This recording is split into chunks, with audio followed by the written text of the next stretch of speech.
Hello, all. Day 7 of the lockdown, a full week over, and day 6 of my poetry streak. And the world goes on. And today, I have something special for you.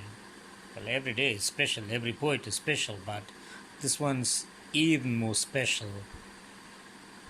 And this collection is a very interesting collection. The poet is Dame Carol Ann Duffy, the British poet, the contemporary British poet. And this poem is one of my, how do I say, all-time favorites.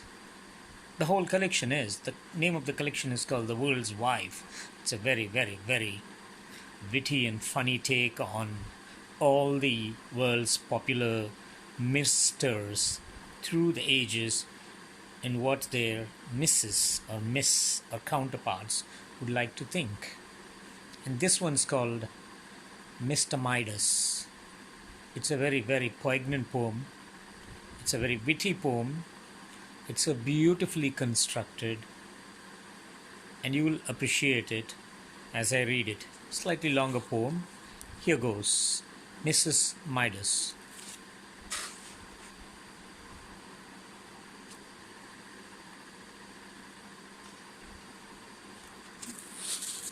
It was late September.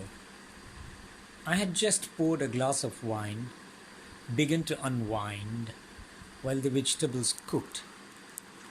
The kitchen, filled with the smell of itself, relaxed, its steamy breath gently blanching the windows. So I opened one, then with my fingers wiped the other's glass like a brow. He was standing under the pear tree, snapping a twig. Now the garden was long and the visibility poor, the way the dark of the ground seems to drink the light of the sky. But that twig in his hand was gold. And then he plucked a pear from a branch.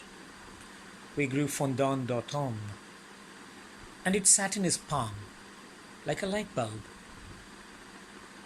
On, I thought to myself, is he putting fairy lights in the tree? He came into the house. The doorknobs gleamed. He drew the blinds. You knew the mind. I thought of the field of the cloth of gold and Miss Macready. He sat in the chair like a king on a burnished throne. The look on his face was strange, wild, vain. I said, "What in the name of God is going on?" He started to laugh. I served the meal. For starters, corn on the cob. Within seconds he was spitting out the teeth of the rich. He toyed with the spoon, then mine, then with the knives, the forks. He asked, where was the wine? I poured, with a shaking hand, a fragrant bone-dry white from Italy, then watched as he picked up the glass, goblet, golden chalice, drank. It was then that I started to scream. He sank to his knees. After we both calmed down, I finished the wine on my own, hearing him out. I made him sit on the other side of the room and keep his hands to himself. I locked the cat in the cellar. I moved the phone, the toilet. I didn't mind. I couldn't believe my ears, how he'd had a wish. Look, we all have our wishes, granted. But who has wishes granted? Him. Do you know about gold? It feeds no one. Autumn, soft, untarnishable, slakes no thirst. He tried to light a cigarette. I gazed, entranced, as the blue flame played on its luteous stem. At least, I said, you'll be able to give up smoking for good. Separate beds. In fact, I put a chair against my door, near petrified. He was below, turning the spare room into the tomb of Tutankhamun. You see, we were passionate then in those halcyon days, unwrapping each other rapidly like presents, fast food. But now I feared his honeyed embrace, the kiss that would turn my lips to a work of art. And who, when it comes to the crunch, can live with a heart of gold? Huh? That night, I dreamt I bore his child, its perfect old limbs, its little tongue like a precious latch, its amber eyes holding their pupils like flies. My dream milk burned in my breasts. I woke to the streaming sun.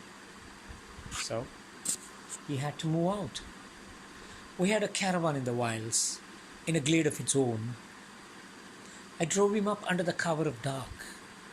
He sat in the back. And then I came home, the woman who married the fool who wished for gold. At first, I visited, odd times, parking the car a good way off, then walking.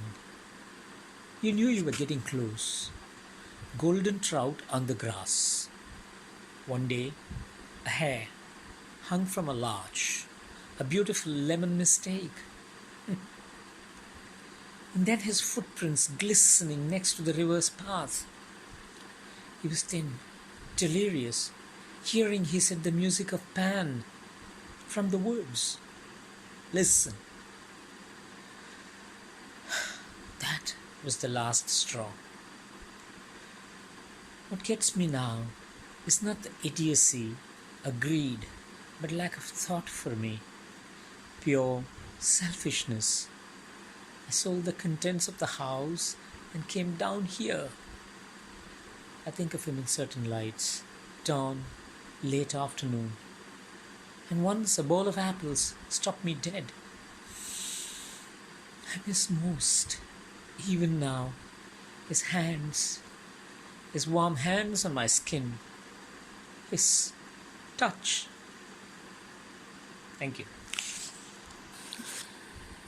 Just to remind the viewers and anyone who may chance upon this poetry rendition that this is read only to amuse myself in these days of self-isolation and self-quarantine and the 21-day curfew and lockdown in India to fight against COVID-19. This is not for any profit-making or commercial purposes. Thank you.